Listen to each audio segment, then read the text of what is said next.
बच्चों, मैं आपकी संस्कृत शिक्षिका एक बार फिर आपके सामने एक संस्कृत विषय के एक नए उपविषय को लेकर आई हूँ और वो है हमारा संस्कृत व्याकरण का कारक एवं उपपद विभक्तियाँ। बच्चों, कारक और उपपद विभक्तियाँ क्या होती हैं, तो चलिए आज हम इस वीडियो के माध्यम से पढ़ेंगे। तो सबसे पहले आता है हमारा कारक। कारक किसे कहते हैं बच्चों? कारक कहते हैं वाक्य में जिसके द्वारा क्रिया की सिद्धि हो, उसे हम कारक कहते हैं। क्रिया जनक त्वम कारक त्वम, या कह सकते हो कि किसी वाक्य में क्रिया के संपादन में सहायता करने वाले को कारक कहते हैं। क्रियाम करोति निर्वर्तेति कारकम। कहने का अभिप्राय है कि वाक्य में जितनी भी क्रियाएं होती हैं, जैसे कि खेलना, कूदना, दौड़ना, भागना, उठना, बैठना, ये जितनी भी क्रियाएं हैं, इनके संपादन में जो भी शब्द हमारी मदद करते हैं वे सब क्या कहलाते हैं? वे कारक कहलाते हैं। तो कारक कितने हैं? कारक हम देखते हैं बच्चों, कारक हैं 6। संस्कृत में 6 कारक हैं। सबसे पहले आप उसको श्लोक के माध्यम से पढ़ सकते हो, जैसे कि कर्ता, करम च, करणम, संप्रदानम तथैव च, अपादान अधिकरणम इत्याहु कारकाणि षट्। तो ये एक श्लोक था जिसके माध्यम से आप याद कर सकते हो कि संस्कृत में कितने कारक हैं। तो कौन कौन से कारक हैं? वो हैं बच्चों कर्तृ कारकम, कर्म कारकम, करण कारकम, संप्रदान कारकम, अपादान कारकम और अधिकरण कारकम। अर्थात 6 प्रकार के कारक संस्कृत में माने गए हैं। तो चलो हम सबसे पहले जो पहला है कर्तृ कारकम, उसके बारे में पढ़ते हैं। कर्ता। बच्चों, कर्ता किसे कहते हैं? क्रिया को स्वतंत्र रूप से करने वाला जो होता है वो कर्ता कहलाता है। जैसे कि उदाहरण के माध्यम से हम समझ सकते हैं, गिरीशः पुस्तकम पठति। यहाँ जो पठति है वो क्रिया को करने वाला कौन है? गिरीश है। तो यहाँ पे कर्ता क्या हुआ? गिरीश हुआ और क्रिया क्या हुई? पठति। अब दूसरा आता है हमारा कर्म कारक। कर्म क्या किसे कहते हैं? क्रिया के संपादन में कर्ता के सर्वाधिक अभीष्ट को हम कर्म कहते हैं। अभीष्ट कहते हैं जो उसको सबसे अधिक प्रिय होती है, जिसके माध्यम से वो क्रिया संपादित होती है। जैसे उदाहरण के माध्यम से समझते हैं, गिरीशः पुस्तकम पठति। अब बच्चों यहाँ पे पठति जो है वो पठन क्रिया है, उसका संपादन करने वाला कौन है? गिरीश। गिरीश क्या है? कर्ता। वो किसके माध्यम से, उसको क्या चीज़ पढ़नी है, उसको क्या सर्वाधिक अभीष्ट है, किसको चाहता है वो? पुस्तकम। तो जो पुस्तकम हुआ बच्चों वो हुआ हमारा कर्म कारक। ठीक है, तो चलो आगे चलते हैं हम। तीसरा है हमारा करण। करण किसे कहते हैं बच्चों? क्रिया की सिद्धि में कर्ता के प्रमुख सहायक को करण कहते हैं। क्रिया की सिद्धि, जब क्रिया हो रही है तो उसको जो कर्ता जिस माध्यम से उसको करता है उसको हम करण कहते हैं। जैसे उदाहरण है, गौरी जलेन मुखम प्रक्षाल्यति। गौरी जल से मुख को धोती है। अब प्रक्षाल्यति यहाँ पे क्रिया है, गौरी करता है और मुखम क्या है? कर्म है। लेकिन मुख को वो किस चीज़ से धो रही है? जल से धो रही है। तो क्रिया का प्रमुख सहायक क्या हुआ? जल हुआ। तो जल में करण कारक है। ठीक है, अब चौथा आता है हमारा संप्रदान कारक। जिसे कुछ दिया जाता है या जिसके लिए कोई कार्य किया जाता है बच्चों, वहाँ पे संप्रदान कारक होता है। जैसे कि वागीशः मित्राय लेखनीम ददाति। वागीश मित्र के लिए लेखनी देता है, मित्र के लिए दे रहा है। जिसको साध्य करके कोई चीज़ दी जाती है या जिसके लिए कोई कार्य किया जाता है, उसमें चतुर्थी विभक्ति अर्थात संप्रदान कारक होता है। तो अब यहाँ पे मित्र, मित्र के लिए दी जा रही लेखनी, तो यहाँ पे मित्र में मित्राय चतुर्थी विभक्ति अर्थात संप्रदान कारक हुआ। इसी प्रकार हम दूसरा उदाहरण से समझ सकते हैं, माता बालकाय फलम आनयति। माता बालक के लिए फल लाती है। अब यहाँ पे आनयति क्रिया है, माता करता है और फलम कर्म है। किसके लिए ला रही है? बालक के लिए ला रही है। और बालक में क्या आया? चतुर्थी विभक्ति। जिसके लिए भी कोई क्रिया की जाती है उसमें चतुर्थी विभक्ति अर्थात संप्रदान कारक का प्रयोग होता है। तो बच्चों चलते हैं हम अपने अगले कारक की तरफ, जो है हमारा अपादान कारक। इसमें क्या होता है बच्चों, जिससे कोई वस्तु अलग होती है, जिस भी चीज़ से अलग हो रही है उसमें अपादान कारक होता है। जैसे कि वृक्षात पत्राणि पतन्ति, वृक्ष से पत्ते गिरते हैं। अब वृक्ष से गिर रहे हैं, अलग हो रहे हैं, तो वृक्ष में क्या हुआ, अपादान कारक हुआ, अर्थात पंचमी विभक्ति लगी। छठा आता है बच्चों अधिकरण कारक। इसे कहते हैं कि ये क्रिया का आधार अधिकरण है। जैसे कि मुनि आसने तिष्ठति, इस वाक्य में तिष्ठति क्रिया का आधार क्या है, आसन। अब मुनि क्या है, यहाँ पे कर्ता है, तिष्ठति क्रिया है, और आसने किसके ऊपर बैठा है, मुनि आसन पर बैठा है। इस वाक्य में जो तिष्ठति क्रिया है, इसको संपादित करने वाला कौन है, किसके आधार पे हो रही है, आसन पर बैठा है। तो आसन में कौन सी लगती है, अधिकरण। अधिकरण अर्थात सप्तमी विभक्ति। ठीक है। अब नेक्स्ट आता है बच्चों हमारा संबंध और संबोधन। यहाँ पे बच्चों संबंध कहते हैं जहाँ एक व्यक्ति अथवा वस्तु का दूसरे व्यक्ति अथवा वस्तु से संबंध प्रकट हो, वहाँ पे षष्ठी विभक्ति का प्रयोग किया जाता है। आप उदाहरण के द्वारा समझ सकते हैं, जैसे रामस्य पुत्रः कुश गच्छति, राम का पुत्र कुश जाता है। यहाँ पे रामस्य पद में षष्ठी विभक्ति हुई है। क्यों? क्योंकि किसका पुत्र है, राम का पुत्र है। जिसके साथ संबंध स्थापित किया जाता है उसमें संबंध कारक अर्थात षष्ठी विभक्ति का प्रयोग होता है। तो अब जैसे कि सोहनस्य पुस्तकम अस्ति, सोहन की पुस्तक है। अब सोहन का किसके साथ संबंध स्थापित किया जा रहा है, पुस्तक के साथ। तो जिसके साथ जिसका संबंध स्थापित किया जाता है तो उसमें संबंध कारक होता है। तो इसीलिए यहाँ पे सोहनस्य में संबंध कारक है। अब नेक्स्ट है बच्चों संबोधन।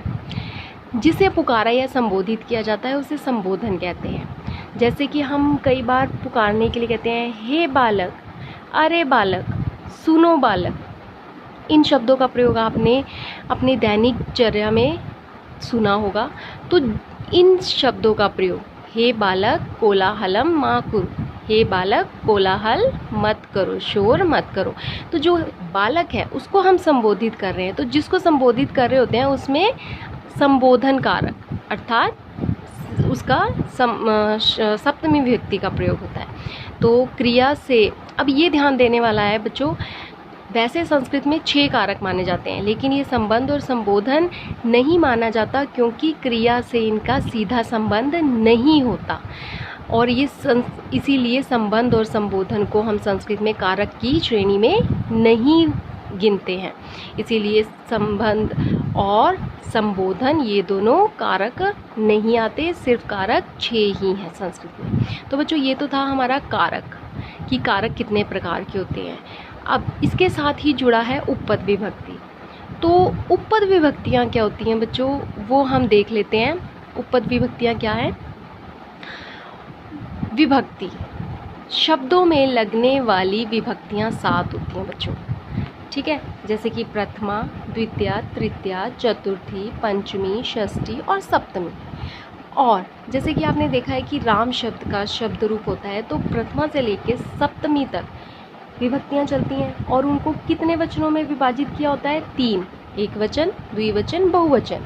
इस हिसाब से 7 गुणा 3 बराबर 21।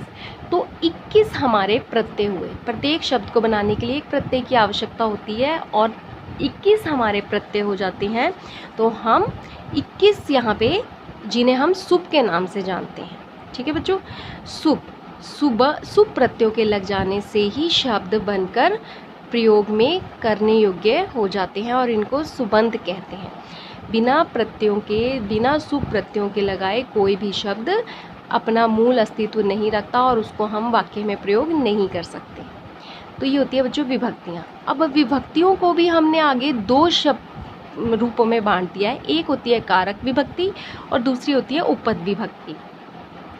कारक विभक्ति क्या होती है बच्चों? क्रिया के आधार पर, जैसे कि संज्ञादि शब्दों में लगने वाली विभक्ति को हम कारक विभक्ति कहते हैं।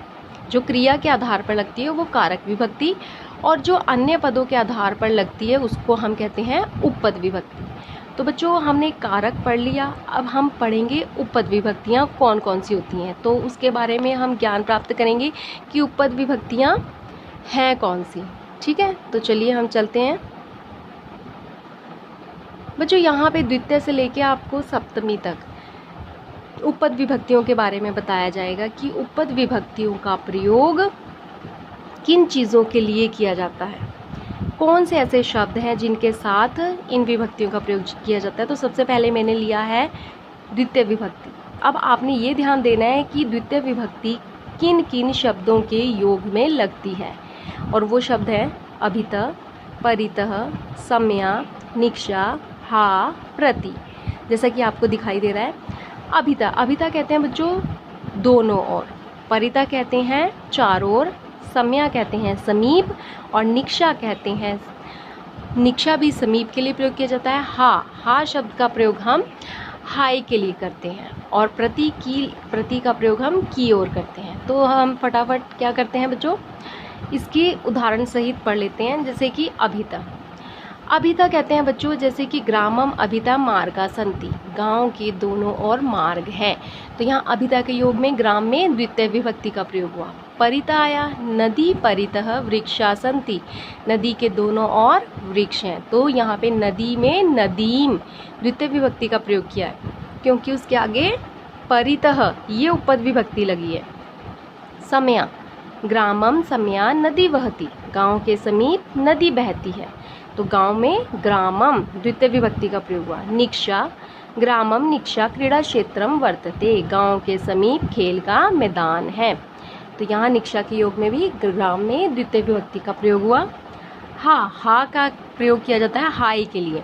हाय अर्थात नास्तिक, हा नास्तिकम, नास्तिक के लिए शोक है। तो यहाँ पे हा के योग में नास्तिक में द्वितीय विभक्ति का प्रयोग हुआ। प्रति बच्चों यहाँ पे की ओर, मयंक विद्यालयम प्रति गच्छति, मयंक विद्यालय की ओर जाता है। तो यहाँ पे विद्यालय में द्वितीय विभक्ति का प्रयोग हुआ।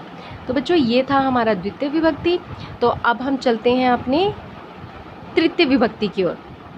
तृतीय विभक्ति है बच्चों सह, साकम, साधम, समम के योग में तृतीय विभक्ति लगती है। सह, छात्र शिक्षकेन सह पठति, छात्र शिक्षक के साथ पढ़ता है। तो यहाँ पे किसके साथ पढ़ रहा है, शिक्षक। तो शिक्षक में तृतीय विभक्ति का प्रयोग हुआ।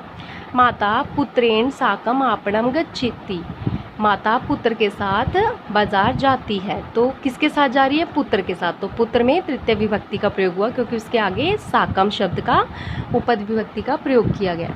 सार्धम, बालिका शिक्षिकया सार्धम विद्यालयम गतवती, बालिका शिक्षिका के साथ विद्यालय गई। तो शिक्षिकया, क्योंकि ये अकारांत स्त्रीलिंग शब्द है। समम, दुर्जनेन समम का सुखम लभते, दुष्ट के साथ कौन सुख पाता है। तो दुर्जनेन सब तृतीय विभक्ति।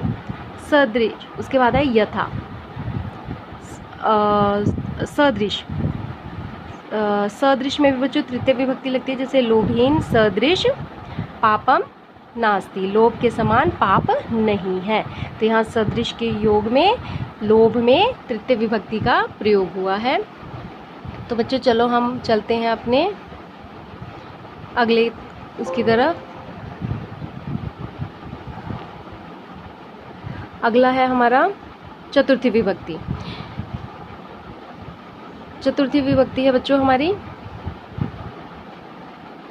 चतुर्थी विभक्ति लगती है बच्चों नम है, स्वस्ति, स्वाहा, स्वधा, अलम, दा, रुच, क्रुद्ध, ईश, इनके साथ किसका प्रयोग किया जाता है, चतुर्थी विभक्ति का। जैसे नमः के योग में श्री गुरुवे नमः, देव्य सरस्वते नमः। स्वस्ति का छात्रेभ्य स्वस्ति, कल्याण हो, छात्रों का कल्याण हो। स्वाहा, आग को समर्पित करना, तो अग्नि स्वाहा। स्वधा, स्वधा कहते हैं समर्पित करना ही। तो पितृभ्य स्वधा, अब यहाँ पे पितरों को का प्रयोग किया है, तो पितरों मतलब बहुवचन है। तो यहाँ पे पितृभ्य चतुर्थी बहुवचन का प्रयोग हुआ है। उसके बाद अलम, अलम कहते हैं काफ़ी है, या समर्थ है, मैं वहाँ जाने के लिए समर्थ हूँ। अहम गमनाय प्रभु अस्मि, मैं वहाँ जाने के लिए समर्थ हूँ। तो यहाँ पे गमनाय चतुर्थी विभक्ति। दा, किसी को कोई चीज़ देनी हो, उसके योग में भी बच्चों चतुर्थी विभक्ति का प्रयोग होता है। जैसे सह निर्धनाय वस्त्रम ददाति, वह निर्धन के लिए वस्त्र देता है, तो निर्धन में चतुर्थी विभक्ति लगी।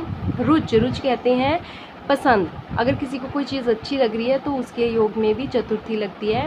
मह्यम मोदकम रोचते, ठीक है, यहाँ रोचते के योग में मोदक, मह्यम में किसका प्रयोग हुआ है? चतुर्थी विभक्ति का प्रयोग हुआ है। क्रुद्ध, अगर कोई चीज़ क्रोध आ रही है तो उसके लिए भी हम चतुर्थी विभक्ति का प्रयोग करते हैं। पिता पुत्राय क्रुध्यति, पिता पुत्र के लिए क्रोधित होते हैं, तो किसके लिए हो रहे हैं? पुत्र के लिए, तो पुत्र में चतुर्थी विभक्ति लगी। ईर्ष्य, किसी से ईर्ष्या करने के योग में भी बच्चों चतुर्थी विभक्ति लगती है। जैसे असुरा देवेभ्य ईर्ष्यन्ति, तो यहाँ पे असुरा देवेभ्य, तो यहाँ पे देवेभ्य देवों के लिए, तो यहाँ पे चतुर्थी बहुवचन का प्रयोग किया गया है। ठीक है बच्चों, तो अब हम चलते हैं अपने पंचमी विभक्ति की ओर। पंचमी विभक्ति में बच्चों ध्यान देने वाली बात है कि किन किन शब्दों के योग में लगता है। बही, बिना, रीते। बही कहते हैं बाहर, बिना कहते हैं के बिना, और रीते भी बिना के योग में प्रयोग किया जाता है। जैसे श्यामा विद्यालयात बहिर्गच्छति, श्यामा विद्यालय से बाहर जाती है, तो कहाँ जा रही है? किससे बाहर जा रही है? विद्यालय से, तो यहाँ पे पंचमी विभक्ति का प्रयोग है। अलग हो रही है ना, मैंने कहा था अलग होने के योग में पंचमी विभक्ति का प्रयोग होता है। ग्रामात बही सर अस्ति, ग्राम के बाहर सरोवर है, तो ग्रामात यहाँ पे बही के योग में पंचमी लगी। बिना, ज्ञानात विना जीवनम शून्यम, तो बिना के योग में ज्ञानात पंचमी का प्रयोग किया गया। रीते, धनात रीतेन सुखम, धन के बिना सुख नहीं है, तो यहाँ पे भी रीते के योग में धनात में पंचमी का प्रयोग हुआ। बच्चों योग में पंचमी विभक्ति का प्रयोग किसी से श्रेष्ठ कर वस्तु के लिए भी किया जाता है। जैसे कि आपको दिखाई दे रहा है रामात कृष्ण श्रेष्ठ, तो राम से कृष्ण श्रेष्ठ हैं, तो जिससे श्रेष्ठ होते हैं उसमें पंचमी विभक्ति का प्रयोग होता है। जैसे रामात, राम से कृष्ण श्रेष्ठ है, कृष्ण श्रेष्ठ हैं, तो किससे श्रेष्ठ है? राम से, तो राम में पंचमी विभक्ति लगी। मति बल से भारी है, ठीक है, तो मति बलात्, तो किससे भारी है? बल से, तो बल से, तो बल में पंचमी विभक्ति का प्रयोग हुआ है। तो बच्चों अब नेक्स्ट आता है हमारा षष्ठी विभक्ति। षष्ठी विभक्ति में बच्चों प्रयोग किया जाता है जैसे कि सम, सदृश्य, तुल्य के योग में षष्ठी विभक्ति का प्रयोग होता है। जैसे सम कहते हैं कृष्णस्य समः उपदेशकः नास्ति, कृष्ण के समान कोई भी उपदेशक नहीं है, तो सम के योग में कृष्णस्य। सदृश्य के योग में भी कर्णस्य, अर्जुन कृष्ण के समान तुल्य वीर है, तो कर्णस्य तुल्य। सीता गीताया तुल्य अस्ति, सीता गीता के तुल्य समान है, तो किसके समान है? गीता के, तो गीता में गीताया षष्ठी विभक्ति का प्रयोग हुआ। सप्तमी विभक्ति बच्चों लगती है कुशल, निपुण, प्रवीण के योग में। जैसे कुशल, सज्जन व्यवहार में कुशल होते हैं, तो सज्जन व्यवहारे, कुशल कहाँ है? कुशल लगा, तो व्यवहार में सप्तमी विभक्ति का प्रयोग हुआ है। प्रवीण, ते स्वविशेषु प्रवीणा संति, वे अपने विषयों में प्रवीण हैं, तो प्रवीणा के योग में स्वविशेषु बहुवचन है, सप्तमी बहुवचन, तो वहाँ पे सप्तमी विभक्ति का प्रयोग हुआ है। निपुण, सा स्वकार्य निपुणा अस्ति, निपुणा के अर्थ में वह अपने कार्य में, तो स्वकार्य सप्तमी एक वचन का प्रयोग हुआ है। तो कुछ शब्दों का प्रयोग बच्चों और भी किया जाता है, जैसे स्नेह या अभिलाष, प्रेम करना, इन धातुओं के योग में भी हम किसका प्रयोग करते हैं? सप्तमी विभक्ति का प्रयोग करते हैं। जैसे पिता पुत्र्या स्नेहयति, स्नेह के योग में भी किससे पिता किससे प्रेम करता है? पुत्री से, तो पुत्र्याम, तो यहाँ पे सप्तमी विभक्ति का प्रयोग हुआ है। ठीक है बच्चों, तो ये था बच्चों हमारा कारक और उपपद विभक्तियाँ। तो बच्चों आशा करती हूँ कि आपको ये वीडियो जो कारक और उपपद विभक्ति के रूप में थी, जो बहुत ही महत्वपूर्ण संस्कृत व्याकरण का एक उपविषय है, समझ आया होगा। तो बच्चों इस वीडियो को ध्यान से समझिए, पढ़िए, और तब तक के लिए धन्यवाद।